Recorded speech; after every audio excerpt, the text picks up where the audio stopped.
Здравствуйте, дорогой лама Гленн. Расскажите, пожалуйста, про ваш новый курс, который стартует с 25 февраля этого года. Линия Махасиддхов, йоги Авалокитешвары в линии передачи Далай-ламы XII, который включает в себя садхану, практику туммо, йогу сновидений и практику пховы. И расскажите, пожалуйста, чем эта практика линии передачи отличается от 6 йог-народов. Большое вам спасибо. Some know my greetings from Mongolia, where I'm visiting for Sagansar, the New Year, as we enter the year of the dragon. And this lineage of Shenrisi practice is one of those fusion tantric lineages coming to Tibet from India. And most of these lineages come in the late 900s and mid 1000s, early 1100s. And they come bringing, they're called fusion lineages because they bring together elements from highest Yoga Tantra, Charya Tantra, and Kriya Tantra.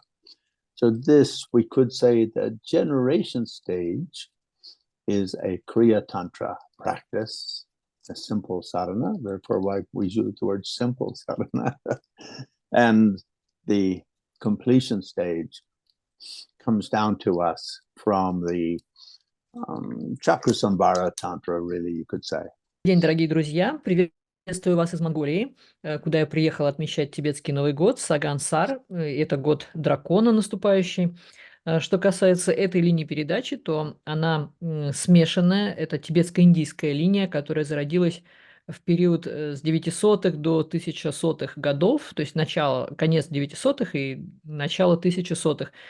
И эта практика, эта садхана является собой смешение 4 различных йог. Там есть элементы и высшей йога-тантры, и йога-тантры, и чарья-тантры, и крия-тантры. Если говорить о стадии зарождения, то это крия-тантра, очень простая садхана, а стадия завершения заимствована это тантра чакрасамвары. Tibetan Buddhist schools put great emphasis on the practice of Shenrisi, self-identification with the Buddha of compassion, Shenrisi. So the foundation of this practice is the Buddha of compassion. And therefore, we could say it's learning to maintain the mind of compassion during a meditation sitting, between meditation sessions, at night in dream yoga, and then at the end of our life in pхова, a graceful exit from this lifetime to the next body boat. Во всех тибетских школах делается акцент на Авалокитешвару, на божество сострадания, и идет самоотождествление прежде всего с божеством сострадания. Таким образом, возникает поддержание в уме в качестве основы божества сострадания и поддержание в уме сострадания как такового и во время медитации, и в период между сессиями, и ночью, во время йоги сна, и в конце жизни, для того, чтобы выйти из этой жизни достойно. Lineage itself was formulated in India by the great Mahasiddhas, the forest dweller, non-monk, mystical tantric masters. One of the most important in that transmission is Simbupa, otherwise known as the tailor, because he achieved enlightenment by sewing. The word tantra is often meant thread, the way the thread of perfection, the thread of primordial purity is in every moment. In that same way, the flow of tantric primordial mind of bliss and emptiness is the thread that keeps together the fabric of our being. И конкретно эта линия происходит от индийских махасиддхов, от лесных мистиков и мистических мастеров тантры, которые не являлись монахами, были отшельниками. И один из самых известных представителей – это Симбупа, которого называли портным, поскольку он ткал полотно тантры, то есть полотно первоначального ума, блаженства и пустоты. И вот эта ткань тантры как раз так и как бы из этого и состояла. Or in one of the commentaries I received on Shenrezhi, or Buddha of Compassion tantric practice, that said there's two main lineages coming to Tibet. One of those is the lineage from Gelongma Pelmo, the thousand-armed Shenrezhi, which is known as the Nyungne practice, and the other, the lineage of the Mahasiddhas. So this is the lineage of the Mahasiddhas. В принципе, в Тибет пришли две йоги, две линии практики божества сострадания Авалокитешвары. Одна происходит от Гелонгмы Пелмо, это практика тысячерукого Авалокитешвары, которая используется во время Нюнгне, а вторая практика – это практика Махасиддхов. So just as with the 6 yogas of Naropa, Naropa's guru Tilopa brought together a number of different tantric lineages and fused elements of those various tantric lineages in such a way as to afford easy practice and quick enlightenment.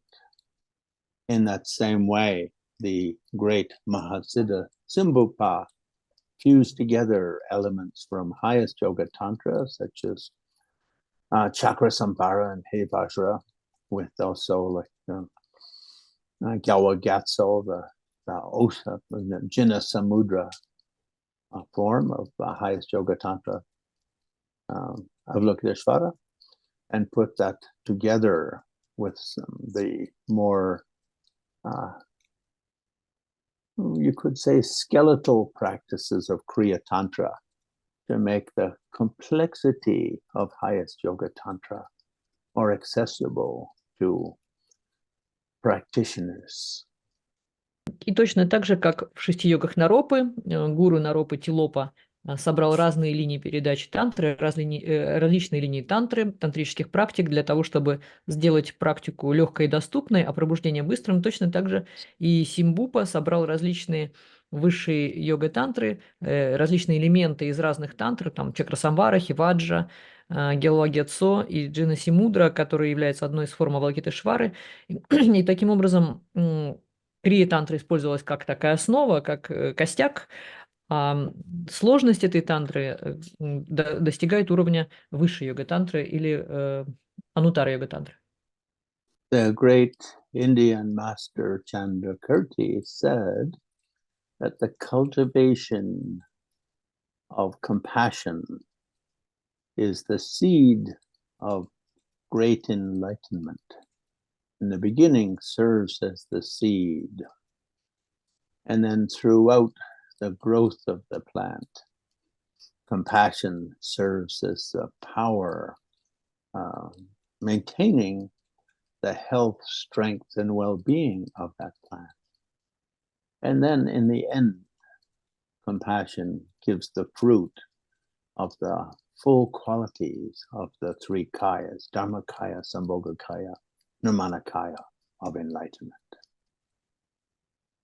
И, как сказал великий индийский махасиддха Чандракирти, взращивание сострадания соответствует семени высшего пробуждения, и таким образом оно обеспечивает наличие этого семени, затем во время стадии роста обеспечивает этот рост, дает здоровье растению, которое мы взращиваем, и в самом конце сострадание служит тому, чтобы плод обладал всеми качествами 3 кай – нирмана-кай, самбхога-кай и дharma-кай.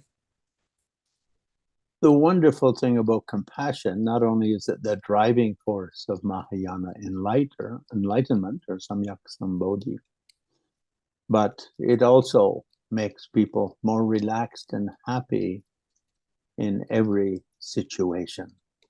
So this practice of the Mahasiddhas, bringing generation stage and completion stage, and Mahamudra all together in one easily practiced format, is the best kind of antidepressant, elixir of joy and happiness, beneficial to self and others, that we can find in the plethora of Tibetan transmissions coming to us today. И что хорошо в сострадании, это не только то, что оно служит таким ускорителем на движение, на пути к пробуждению и вообще даже может быть, мотором, но оно способствует нашей расслабленности и нашему счастью, счастливому пребыванию в любой ситуации.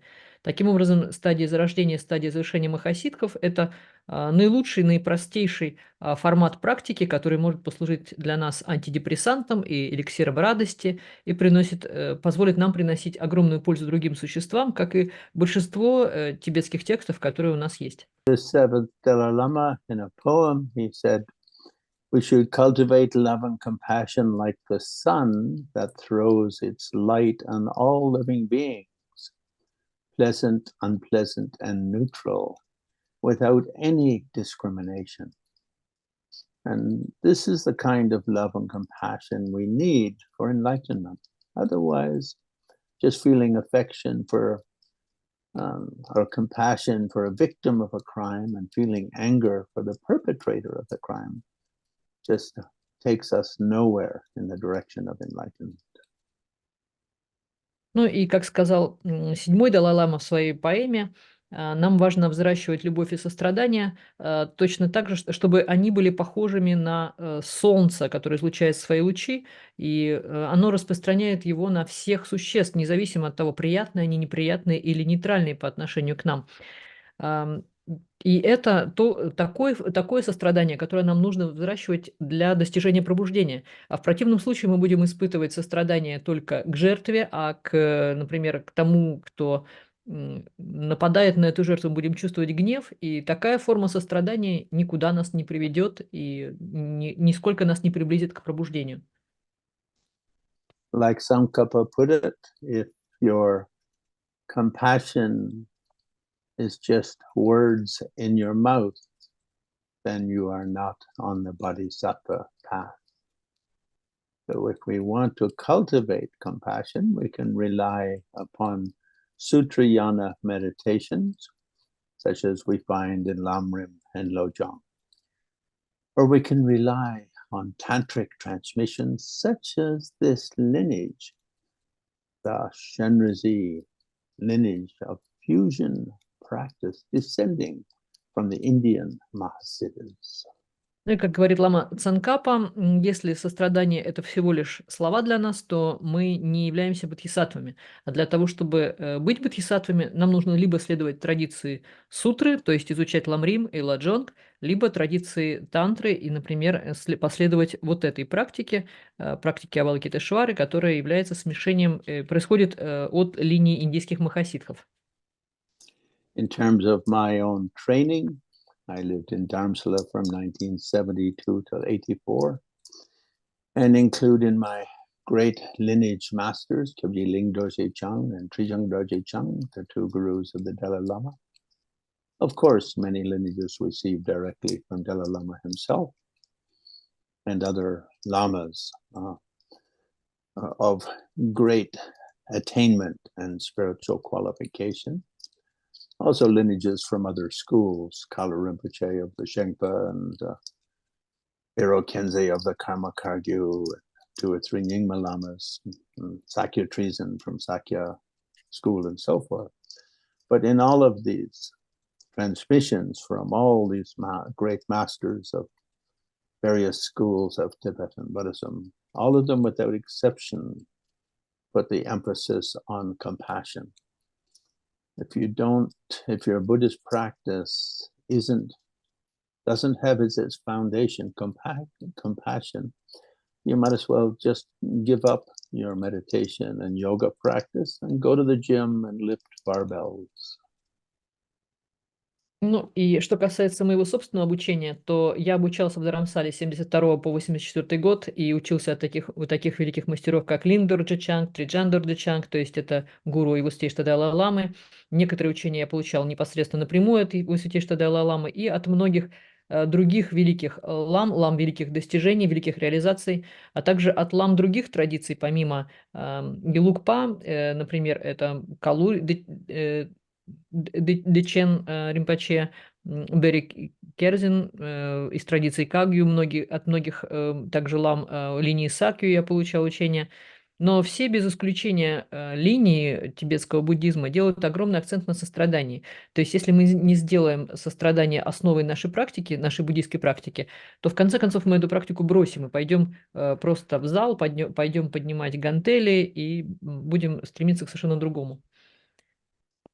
And since I've started teaching by webinar, since the outbreak of COVID, really, I've emphasized a combination of learning a transmission, receiving, in Tibetan tuppa, which means listening. And then on top of listening, one should have tuppa sampa gompa, sampatan gompa. One should have contemplation and meditation. И начиная с периода, когда возник коронавирус, я начал давать учения в формате вебинара, и здесь я стал делать акцент на, с одной стороны, на учении и передаче, то есть на слушании тупо по-тибетски, и затем сампа и кампа, то есть на созерцании и медитации. Это три элемента, которые необходимы для учения в тибетском буддизме. So the format I like to follow, and I follow in all of the webinar transmissions I give in various countries around the world, where I teach once a week. And for that week, in that once a week transmission, the listener, the practitioner, in Tibetan the word lobma is used, which means trainee. The trainee should try to understand through contemplation and meditation over the days to follow. И поэтому я буду следовать найденному мною формату, которому я следую во всех вебинарах, в различных странах я даю такие учения. То есть я буду давать учения раз в неделю, это будет стадия передачи, а вы как слушатели, как лобма, это практик по-тибетски и означает такой, тот, кто тренируется, тренируемый, да, и вы должны будете осуществлять две следующие стадии, то есть созерцать и медитировать. And in most of my webinars, I request one of my main students, Chongwa La, a great former Zen monk who has been training in Tantra under me for about 15 years. I request him to do a clarification once a week so that anything I say that is not as clear as a crystal bell ringing at the top of Mount Kailash is even further clarified. И как и происходит в большинстве моих вебинаров, я буду просить своего уже старшего ученика Ченгуалала, который был монахом дзен-буддизма и уже 15 лет занимается, изучал тантру под моим руководством.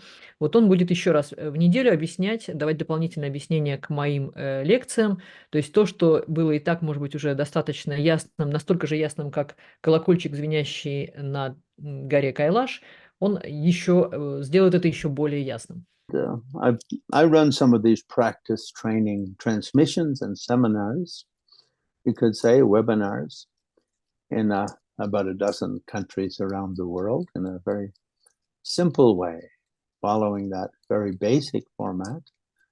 And in each of those also, in each of those language formats or cultural milieus, those lotus gardens of trainees, I always ask someone in that community to lead practice sessions once or twice a week.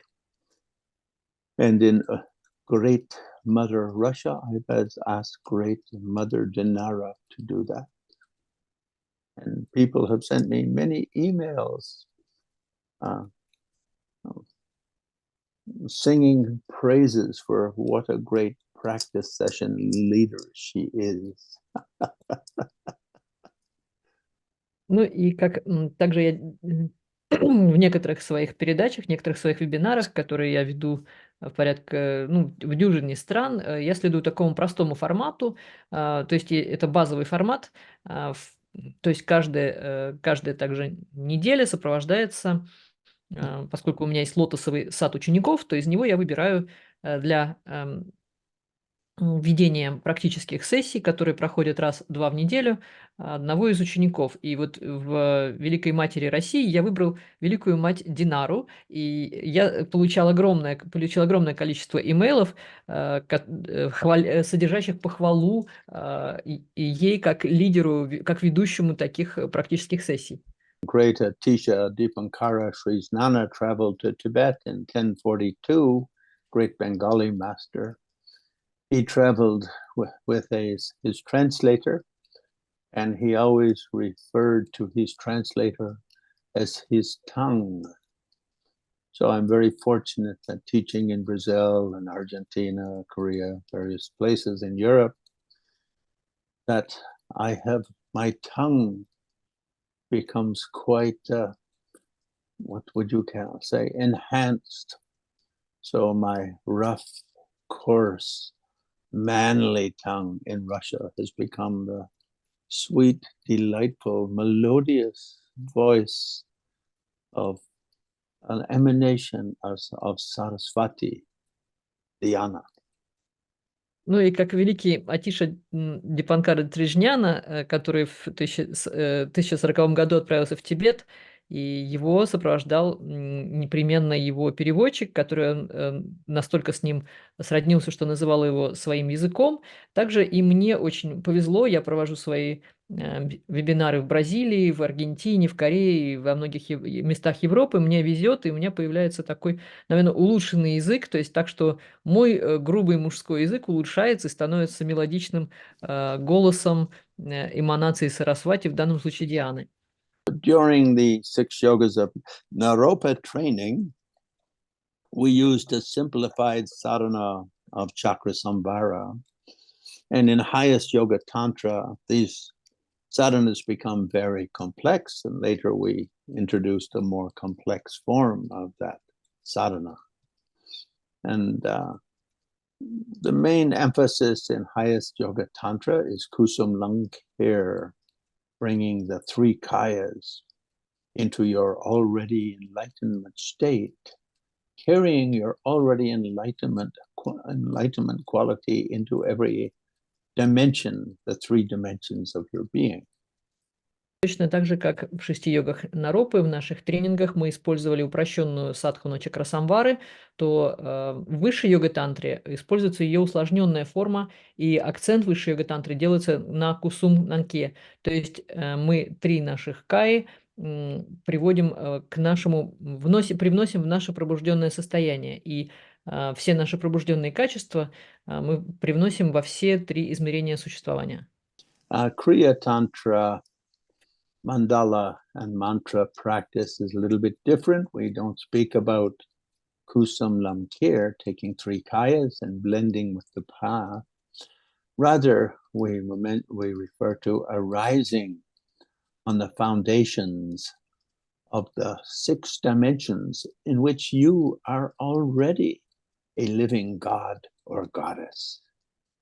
Но в крия-тантре у нас слегка другой подход. Мы в практике мандалы, в практике мантры не привносим эти 3 тела, мы не используем кусум-нанче и не смешиваем это все с энергией, с силой, но мы используем в качестве основы, мы возникаем в качестве основы, обладающей 6 качествами, как уже живое божество. So it's a simpler mandala practice and a simpler mantra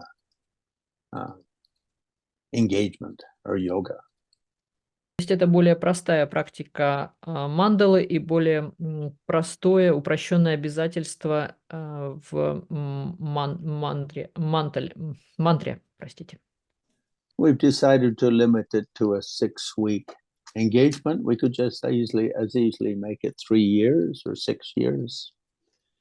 But because Russian people like quick enlightenment, not slow, easy enlightenment, we'll hype it up to 6 weeks.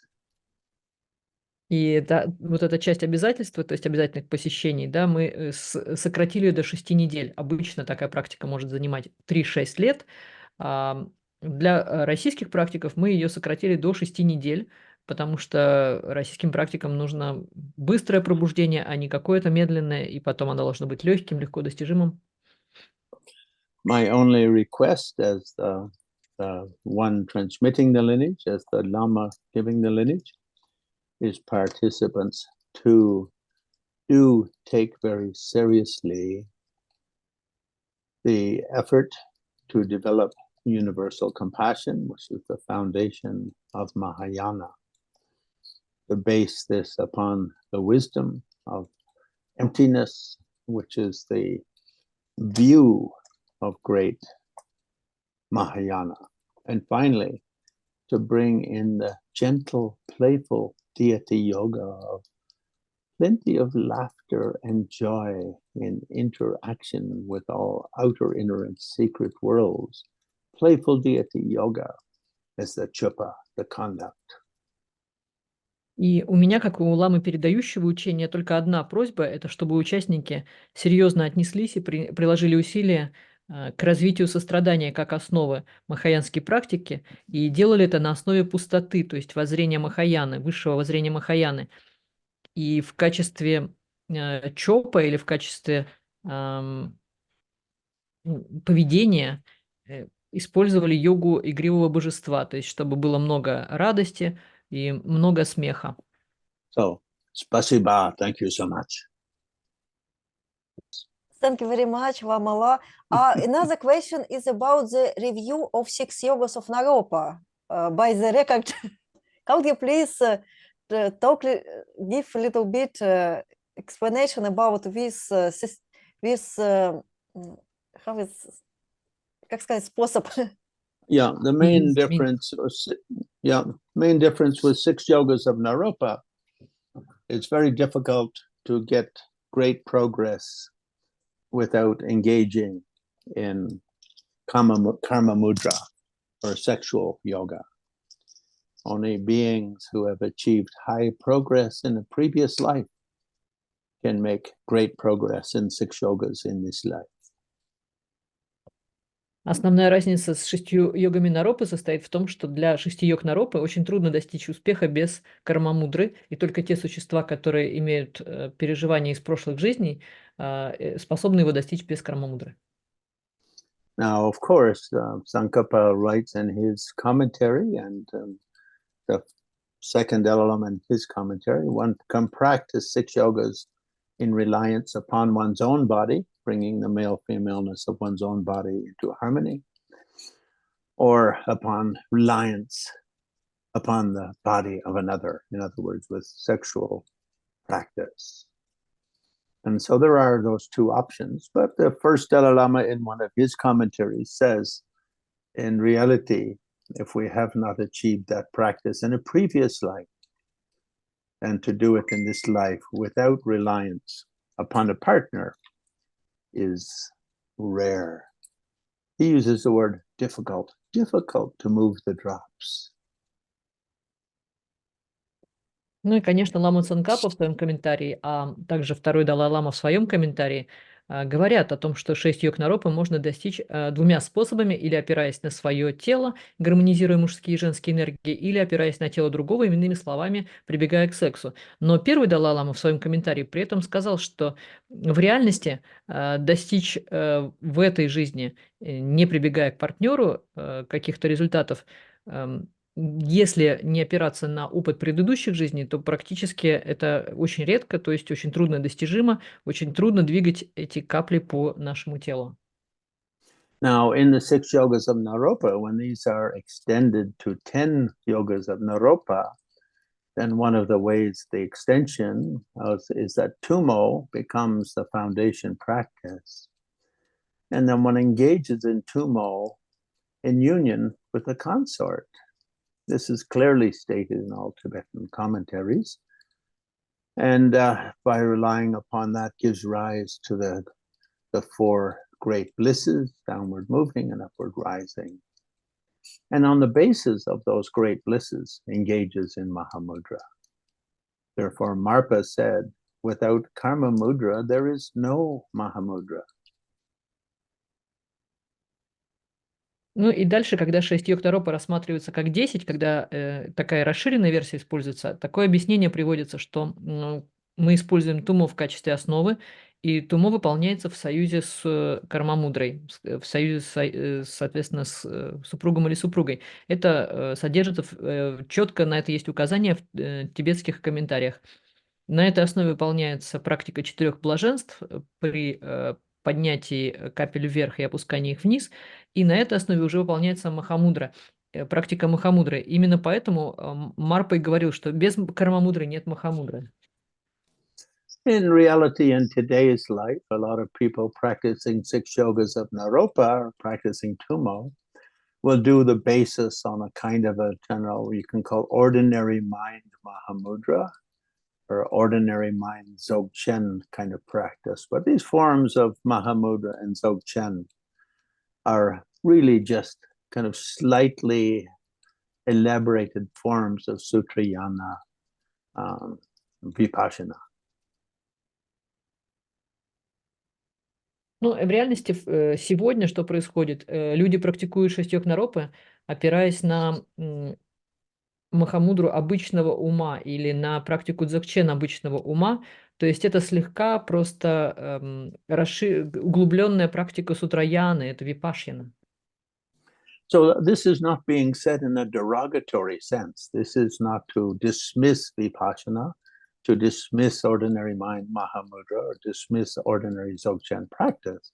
These are extremely powerful enlightenment tools that have been used by many great masters over many, many centuries. But because your question was about Mahamudra in 6 yogas, it's to make a distinction. What's the difference between Mahamudra in 6 yogas and Mahamudra in that general sense of ordinary mind Mahamudra, ordinary mind Dzogchen, and so on?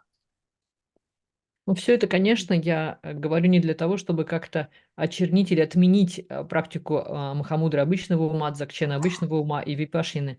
То есть это все очень сильные инструменты, которые многие мастера использовали на протяжении многих веков для достижения пробуждения. Просто поскольку вопрос был про махамудру и 6 йог-наропы, то мне нужно было провести различия, что я, собственно, и сделал, но используя вот эти все понятия. So we could say that the Mahamudra in this lineage of Shenrazi, combining Kriya Tantra with highest yoga Tantra, is really second stage Kriya Tantra. То есть можно сказать даже так, что это махамудра в такой смешанной линии передачи и в практике, где смешиваются элементы крия-тантры и высшей йога-тантры, что это как бы крия-тантра второй стадии.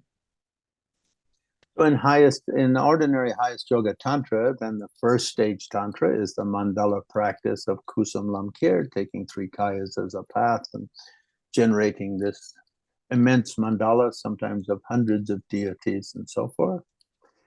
And completion stage tantra is really tummo, illusory body, clear light, and yuganada. Ну и можно сказать, что и таким образом высшее и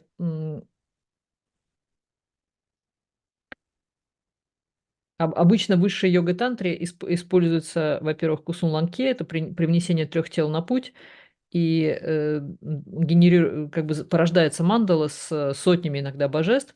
Это происходит на стадии зарождения, а на стадии завершения используется уже туммо, йога иллюзорного тела, ясный свет.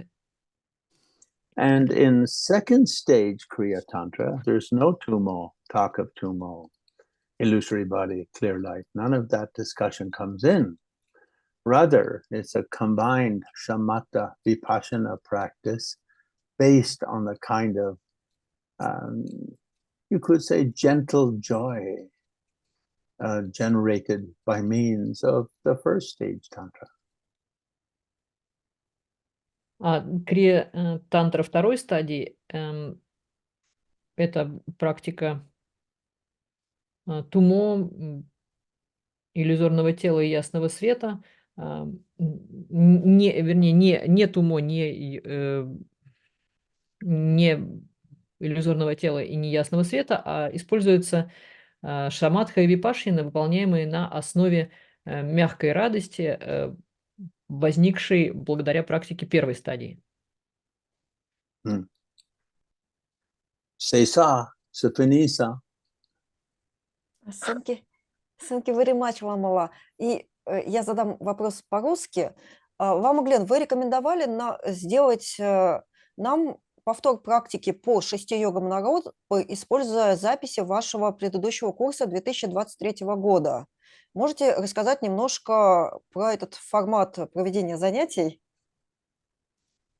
Ламала, you recommended us to use your recordings for this complimentary 6 yogas of Naropa sessions from 2023. Could you explain a little bit about those?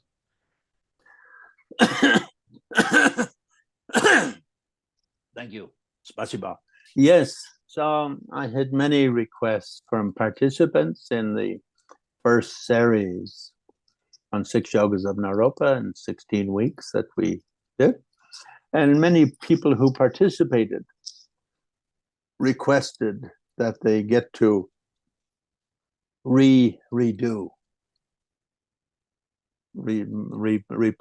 Now, I don't like to leave these things up and just let them hang there. So I said, we can do two things. One is we play once a week, one piece, and people who want to review like they're starting again. In other words, each week is an instruction and you practice for the week to follow. But also some people who were not able to attend last time because they lacked the good karma to hear about it, they can participate. Спасибо за вопрос. Действительно, у меня было много запросов от участников этого 16-недельного курса, то есть люди просили повторить, а я не люблю такие вопросы оставлять подвешенными, поэтому мы решили действительно использовать запись, но при условии, что запись будет проигрываться раз в неделю, и участники точно так же должны принимать участие, как в первый раз, то есть они должны также выполнять практику затем в течение недели и уже потом прослушивать следующую запись. Таким образом, а те, кто не смог участвовать, у кого не хватило кармы, чтобы прийти на наш курс, они смогут участвовать тогда впервые. I think when I did I did a 21-week series on 6 yogas in Europe, and I think we had about 350 participants from around 30 countries around the world. And at the end, everyone was saying, I forget some of those things. Can't we listen to blah, blah, blah? And I said, the only way we'll do is we play them again 1 week by 1 week. Because to review properly, it should be reviewed with listening, with contemplation, and with meditation. У меня уже был такой опыт, когда я проводил 21-недельный курс по 6 йогам Наропы, было порядка 350 участников из 30 стран мира, и в конце были люди, которые обращались ко мне, говорили, вот я забыл что-то, можно ли мне переслушать? И я поставил такое условие, что проигрываться все равно будет все целиком, неделя за неделей, так чтобы люди последовательно все переслушивали. Это единственный правильный способ. So in short, both people who already attended can register, and people who hadn't been able to connect last time and would like to participate can. The rules for both is the same, that we basically should listen to one instruction and contemplate and meditate for the week to follow. Поэтому вкратце условия будут одинаковыми. Те, кто уже участвовали, они регистрируются. Те, кто еще не участвовали, но хотят, тоже регистрируются. То есть условия одни и те же. Они слушают, созерцают и медитируют. The hallmark of the great Genden school, descending from Lama Tsongkhapa and the lineage of Dalai-lamas and Panchen lamas and so many other great lamas, like Lama Zopa, Yelo Tuku, and so on. The hallmark of this lineage is known as Shetrub Nyi, words of transmission, or instructions of transmission, and Truba, actual sitting on your meditation cushion. И здесь мы используем знаменитую печать Великой школы Ганден, которая берет начало от ламы Цонкапы. И в эту школу вложили свои усилия и великие Панчен-ламы, и Далай-ламы, и туда относятся лама Сопа, лама Еша, и Лоринпоче. Это традиция шучупни, то есть включает в себя, с одной стороны, слушание, а с другой стороны, реальное сидение на подушке для медитации, когда человек все это созерцает и обдумывает. Sometimes Kshetrabni is translated as theory and practice, but that's not a good translation. She literally means words, to speak. What you can understand by the oral words of your master, of your teacher, your lama, your guru. That's one package. And that's often called lungpecho, the dharma of transmitted through wind and through the breath. And with trupa, you get, with the practice, the other side of it, you get tokpecho, the dharma, which is realization. So the words of flow have to become something in your experience. And without meditation, that practice, those words will almost never go beyond an intellectual concept. И по-тибетски это называется шетрупне, то есть иногда это переводят как теория и практика, но этот перевод неверный, потому что ше означает просто слова, означает говорить, и это то, что вы можете понять из слов своего мастера, своего гуру, своего учителя. А с другой стороны, чуппа – это практика, которая означает чопей чö, это дхарма, которая является реализацией. То есть те слова, которые пришли из потока вот этого ветра, они должны прийти в ваше сознание как ваш личный опыт. И тогда лунпэчö, то есть дхарма, которая передана через ветер и через дыхание, становится этим опытом. А без этого практика через просто интеллектуальное постижение, все это учение не передается, это невозможно. And as Lama Tsongkhapa so wonderfully put it, as long as your dharma just remains words in your mouth, then you never will go very far on the enlightenment path. Of course, it's better to have some knowledge, some level of knowledge, than zero knowledge. But we don't want to go for that low level of experience.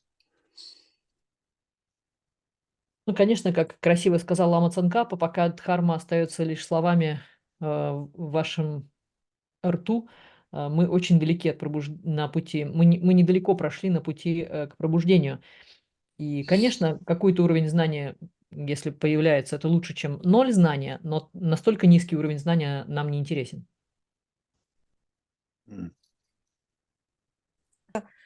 Будет ли посвящение Авалокитешвара во время проведения нашего курса по линии Махасиддхов йоги Авалокитешвары? Will you give Chandrisic empowerment during this course? Yes, not as one of the 6, probably a 7th. Not one of the 6 sessions, but rather as an add-on. Да, посвящение будет, но не в составе одной из этих 6 сессий. Это будет дополнительная сессия, 7-я, скорее всего. Thank you very much, Ламала. And next question. На следующей неделе начинается праздник Ласар, праздник Нового года. И, дорогой Лама Гленн, можете ли вы рассказать немножко про традицию этого праздника и дать рекомендации вашим ученикам о том, как лучше провести эти дни Ласара? The next week is the beginning of Losar. So could you please, Lamala, give your explanations to your students? How do we better use these days? Well, with my Sangha around the world, I ask the people try to do some Vajrasattva practice between now and then, together with the 4 healing powers. But the 4 remedies are the 4 opponent powers. But if people don't know all of that, just the Vajrasattva mantra, Om Vajrasattva Hung Pe Ha Ha Ha Ha Oh So Ha, reduce the 100 syllables to just 14 syllables, and then it's easy to practice. Ну, обычно все мои санки по всему миру я рекомендую делать практику ваджрасаттвы. Лучше всего, если ученики знают про 4 противодействующие силы. Но если не знают, то самое простое даже снизить количество слогов и вместо слоговой мантры читать 14-слоговую мантру ваджрасаттвы. Это очень хорошо. And whatever negative forces are in your life, when you do that mantra, you just try to imagine that light flows from Vajrasattva's heart through your body and through your emotions, through your thoughts, through your spirit, through your mind. And whatever negative conditions are there, it just washes them away. And so you can open and enter the new year as though reborn. Ну и если есть какие-то негативные силы, действующие в нашей жизни, то мы представляем свет, излучающийся из сердца ваджрасаттвы, который очищает наше тело, наши эмоции, наш дух, наш ум. И все эти негативные условия просто смываются, и таким образом мы входим в Новый год, вступаем в Новый год перерожденными, обновленными. No, Vajrasattva literally means sort of diamond being or indestructible being. Or can also mean sort of perfect being.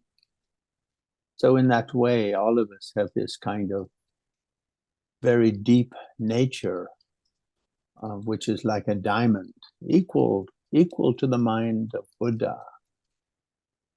So when we do Vajrasattva practice, is to remind ourselves that we're really a Buddha in disguise as an ordinary person. We have to let the disguise go and reveal our natural Buddha nature. И ваджрасаттва, это, в принципе, означает алмазное или нерушимое существо, и точно так же это можно трактовать как совершенное существо. И все мы обладаем такой глубокой алмазной природой, то есть сущностью ума Будды. И мы, как бы делая практику ваджрасаттвы, напоминаем себе, что мы Будды, просто переодетые как бы в форме таких обычных существ. И цель нашей практики ваджрасаттвы – это снять такие одежды и обнаружить природу Будды. Спасибо.